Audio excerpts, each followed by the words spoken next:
নমস্কাৰ গ্ৰহণ কৰিব প্ৰিয় সতীৰ্থসকল বৰ্তমান সময়ত দেখিবলৈ পোৱা গৈছে নিৰ্বাচনী প্ৰচাৰবিলাকত কেৱল ব্যক্তিগত আক্ৰমণ আৰু প্ৰতি আক্ৰমণ মুখ্যমন্ত্ৰী গৰাকীও কিন্তু এই ক্ষেত্ৰত পিছ পৰি থকা নাই মুখ্যমন্ত্ৰীয়ে সততে ভূপেন বৰা অখিল গগৈ এই লোকসকলক কিন্তু ব্যক্তিগতভাৱে আক্ৰমণ কৰি থকা দেখা গৈছে কিন্তু কথা হৈছে অখিল গগৈও কম বস্তু নহয় অখিল গগৈৰ লগত পাংগা লৈ কিন্তু কুলাব নোৱাৰিব বহি থকা ভকত নহয় চাওক আক্ৰমণ প্ৰত্যাক্ৰমণ মুখ্যমন্ত্ৰীৰ আৰু অখিল গগৈৰ খুব মজা পাব চাই লওক ভিডিঅ'টো আৰু যদি প্ৰথম আহিছে চেনেলটোত সাবস্ক্ৰাইব কৰিবলৈ নাপাহৰিব জিদিনাৰ পৰা গৌৰৱ গগৈ যোৰহাট লোকসভা সমষ্টিত মানে নিৰ্বাচনত প্ৰতিদ্বন্দ্বিতা কৰিলে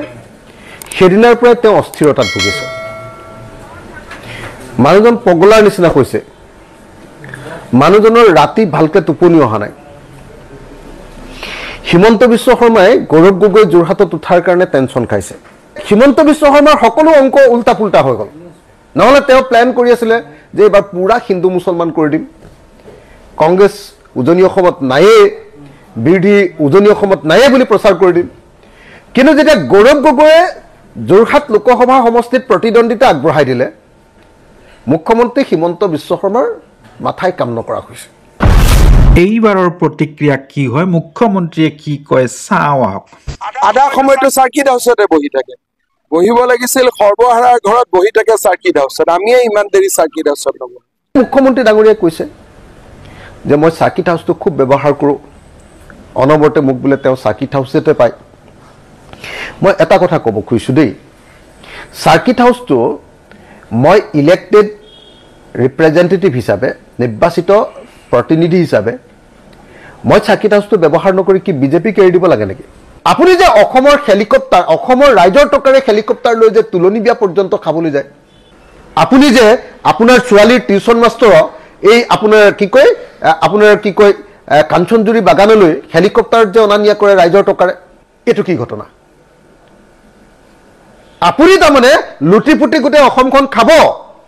আৰু আমি বৈধভাৱে সাৰ্কিট হাউচটো ব্যৱহাৰ কৰিলে এইটো আমাৰ অপৰাধ হ'ব সাৰ্কিট হাউচত মই থাকো কি হ'ল তাতে এইটোতো মোৰ অধিকাৰ মই মানে সাৰ্কিট হাউচ বিৰোধী বিধায়ক কাৰণে মই মানে সাৰ্কিট হাউচটো ব্যৱহাৰ কৰিব নোৱাৰো আপোনালোকৰ কি কয় বিজেপিৰ দালালকেইটাক দি দিব লাগে নহয় জানো সাৰ্কিট হাউচটো আৰু তেওঁতো কোনো তেওঁৰ চকীখনতে তেওঁৰ টেনচন হৈ থাকে তেওঁ জপিয়াই থাকে গতিকে তেওঁক আপুনি ক'ত কি কৰি আছে আপুনি নাজানে আৰু তেওঁ যদি কয় কলা তাৰমানে মনে মনে বগা হ'ব পাৰে এই বগা যদি কয় তেওঁ মনে মনে কলা হ'ব পাৰে তেওঁৰ কথা কোনো বিশ্বাস নকৰে অসমৰ মুখ্যমন্ত্ৰী ডাঙৰীয়া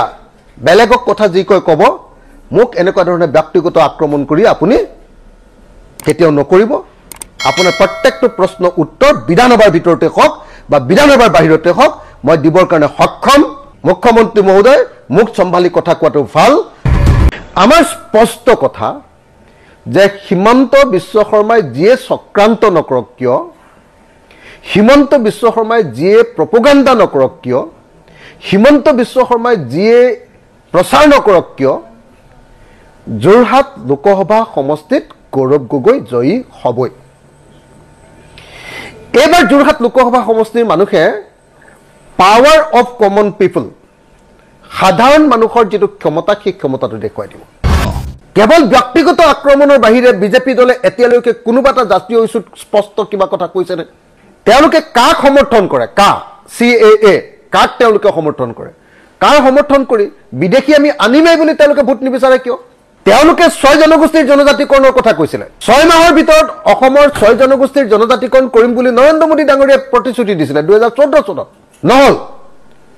তো সেই বিষয়টোক লৈ তেওঁলোকে কক যে 6 জনগোষ্ঠীক আমি জনজাতিকৰণ নকৰো বিজেপি চৰকাৰে আৰু তোমালোকে ভোট দিবই লাগিব আমাক এই বুলি তেওঁলোকে কেম্পেইন কৰক 23 লাখৰ পৰা 32 লাখ হ'ল প্ৰায় 10 লাখ নিবনুৱা বৃদ্ধি পালে হিমন্ত বিশ্ব শৰ্মা চৰকাৰ দিনত এই জাতীয় ইস্যুটোক লৈ তেওঁ নিৰ্বাচন খেলকচোন যে মোৰ দিনত 23 লাখ নিবনুৱা হ'ল আপুনি অসমৰ মহিলাক আৰু কিমান ব্লেকমেইল কৰিব আপুনি 10,000 মহিলাবিলাকক যে আত্মসহায়ক গোটৰ মহিলাক দিম বুলি কৈছিলে দিলে নে এটা তেওঁলোককটো নিদিলে এতিয়া আপুনি বিজেপিৰ মিটিঙত তেওঁলোকক অনাবৰতে 7খন 8খন 10খন মিটিঙত প্ৰত্যেক দিনে অহা যোৱা কৰাই আছে নহয় জানো মহিলাবিলাকক তেওঁলোকৰ হাতজোৰ চেণ্ডেল ছিঙিব লাগিব নহয় জানো 10,000 টকা পাবৰ কাৰণে চৰকাৰী টকা ৰাইজৰ টকা আপোনাৰ ঘৰৰ পৰাটো পইচা নিদিয়ে মুখ্যমন্ত্ৰী মহোদয় আপুনি কওক যে আপুনি যে এই যে ভুৱা অৰুণোদয় কাৰ্ড কিছুমান উলিয়াই আছে, ভুৱা অৰুণোদয় কাৰ্ড, যিখন ভুৱা অৰুণোদয় কাৰ্ডত পদুম ফুলৰ চিন আছে, অৰুণোদয় কাৰ্ডত ক'ৰবাত অৰুণোদয় ফৰ্মত ক'ৰবাত পদুম চিনৰ চিন থাকিব নেকি? আপুনি যদি ইমান ভয় খোৱা নাই, নিৰ্বাচনটোতো আপুনি 14খনে আসন জিকিম বুলি কৈ থাকে। যদি 14খন আসন জিকে তেতিয়াহ'লে ইমান ভুৱা অৰুণোদয় কাৰ্ড আপুনি প্ৰকাশ কৰিবলগীয়া কিয় হৈছে?